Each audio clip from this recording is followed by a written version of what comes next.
If you want to go fast, go alone. If you want to go far, go together. This African proverb inspires Foundation's community partnership to foster collaboration among networks for special needs children, youth, and families in Bucks County. Welcome to FCP Conversations Online, featuring Bucks County nonprofit leaders. Join our discussion with community organizations that share our mission and are making a difference in the lives of our neighbors. Hello, I'm Ron Bernstein, the Executive Director of Foundation's Community Partnership. Welcome to FCP Conversations Online, and thank you for joining us. Our guest today is Nancy Wolf, the CEO of Libertae, Inc. in Bensalem. Nancy, welcome, and thank you for being here. Good morning, Ron, and thank you for having me. It's a great opportunity to talk about Libertae. Great. Well, let's get started then. I don't think everybody knows what Libertae is, so can you give us a feel for the history and mission of Libertae? Sure. Libertae is a nonprofit founded in 1974. It's in Bensalem, and it's a residential treatment program for women who are suffering from addiction to drugs and alcohol.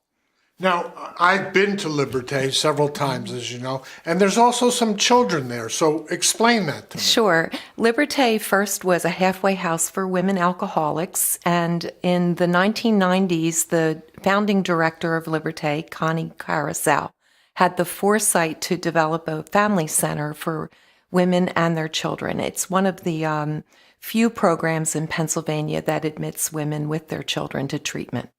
So a woman comes into treatment, and give us a feel for the course of treatment. How long a period of time is that? Well, we accept women who are not only single, women who are parenting, but also women who are pregnant. So women can be with us for anywhere from 4 to 9 months in treatment, sometimes even up to a year.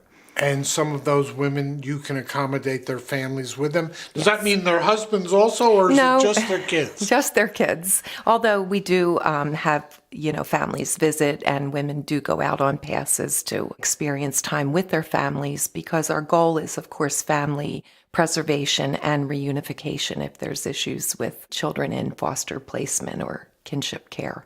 So while mom is in care with you, what services does Libertae offer for their children?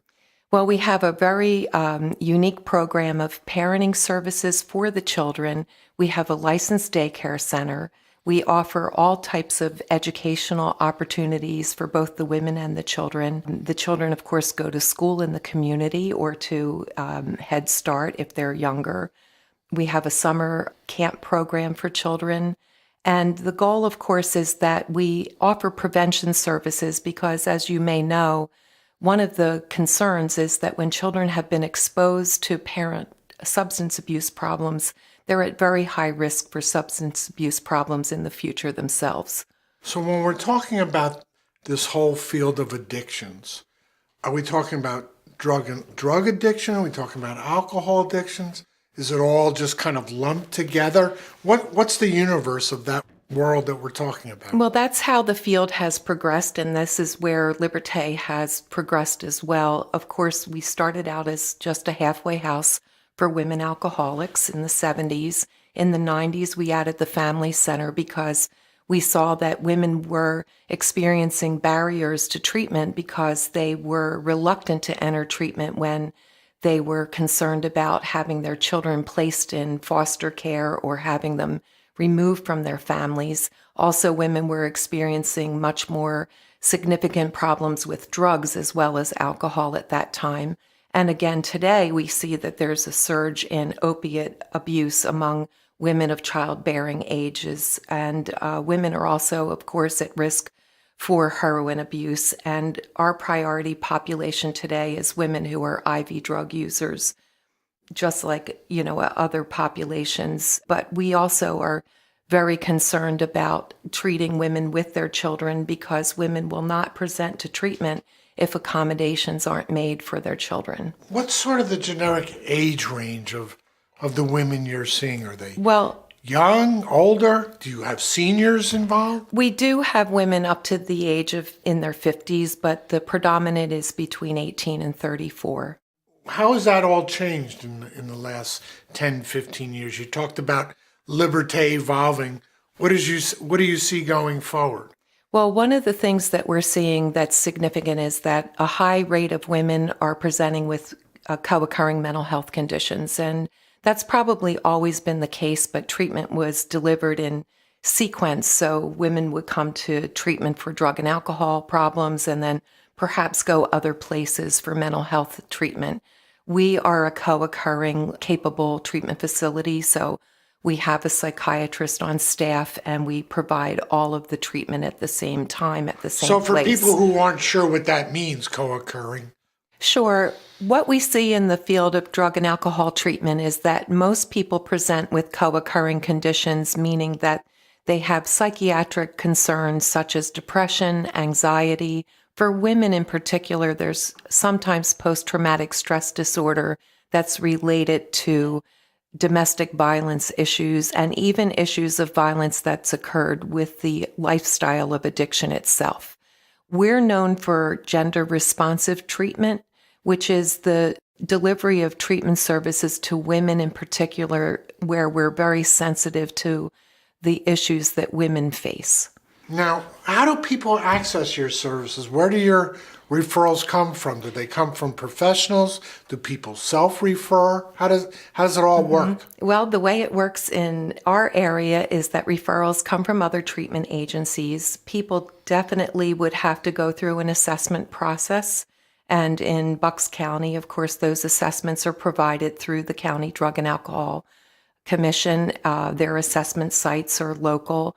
But mostly our referrals come from higher levels of care. So women would typically go into detox facilities and then be referred to Libertae directly from those facilities. And do some of the women still need some medical services? And if that happens, how do you provide that? Well, we have a very strong case management service in our facility. Each woman has not only therapeutic services provided, but case managers, and they address all of a woman's legal issues, medical issues, if they have challenges with involvement with children and youth.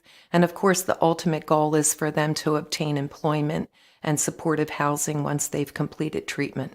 Well, I know you just completed a really significant capital campaign. I swung by and you guys walked me through it. So tell us, what does that entail and what's the purpose of that capital campaign? Well, we're very proud of this new expansion. I would call this pretty much the third, part of Libertae. We just opened an outpatient facility. We are really excited about this because it's a way for us to really become a bigger part of the Bucks County community.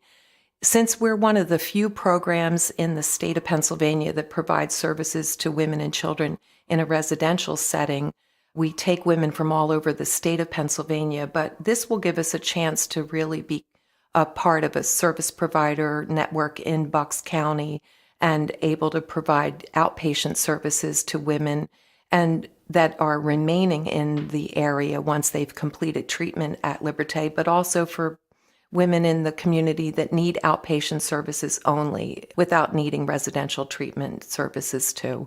Well, almost every week or so, Nancy, there's an article in the paper about heroin overdoses and the opioid crisis here, not only in Bucks County, but all across Pennsylvania and our nation.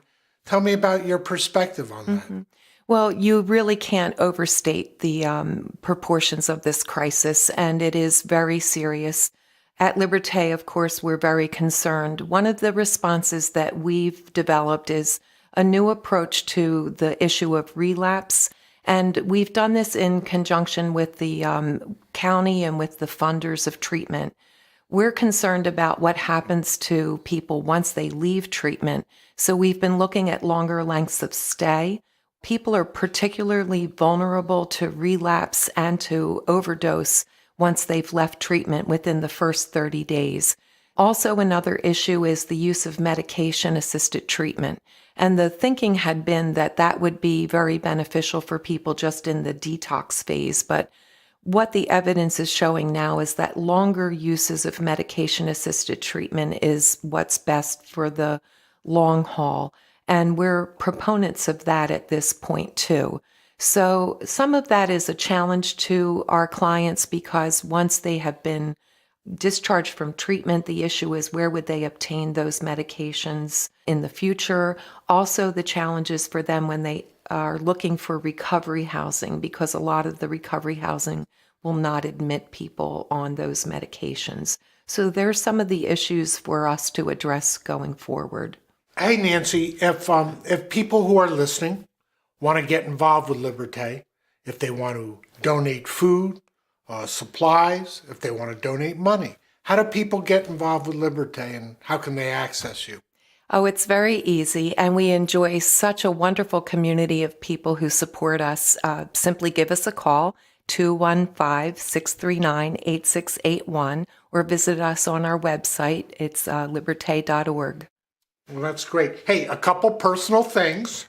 Number one, I happen to know that you're actually from New Jersey, but we allowed you to cross the river and come join us here in Pennsylvania. Tell us a little bit about your background. Sure. Well, the truth be told, I'm a Philly girl, so I'm really coming home, but I did spend a long time in New Jersey. I do come from a long history of providing services in the drug and alcohol field. Most recently, I opened an outpatient clinic in Burlington County. I also opened a residential facility in Camden, New Jersey. And for about 10 years, I worked in a school system in South Jersey as a substance awareness coordinator. And what's your personal educational background? I have a bachelor's degree in psychology, and I have a master's in administrative science for nonprofit development. So now that you've been in Bucks County for about a year and a half, a little over a year, I feel okay asking, have you found any favorite lunch spots down in the lower end of the county? Yes, I have. My favorite place to go with my management team is High Tides in Croydon. It's just beautiful, especially in the warm weather. What kind of food do they have there? Oh, seafood. Okay, yeah. Any specials? Anything I need to know about? No, I can't think of anything. I like salads, so you can't go wrong with that. Hey, well, Nancy, number one, thank you for the work you're doing here in our Bucks County community. Thanks for sharing your experience and knowledge, leading Libertae, and thank you to our listeners for your involvement in our community. Visit our Facebook page and like us because we like you, and subscribe to our YouTube channel. Join the conversation. Foundation's Community Partnership believes that when we join forces, we're stronger. We are better able to support the behavioral health and human service needs of children and young adults in Bucks County. Join us again for FCP Conversations Online. Let's go farther together.